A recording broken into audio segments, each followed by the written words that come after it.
ऐगिरिनन्दिनि नन्दितमेदिनि विश्वविनोदिनि नन्दुनुते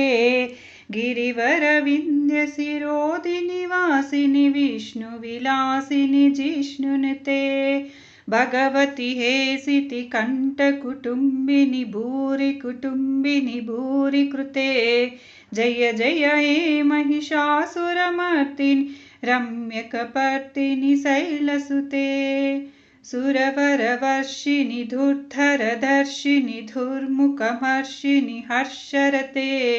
त्रिभुवनपोषिणि शङ्करतोषिणि कल्मषमोषिणि घोररते धनुजनिरोधिनि दितिसुतरोषिणि दुर्मदशोषिणि सिन्धुसुते जय जय हे महिषासुरमर्दिनि रम्यकपर्दिनि शैल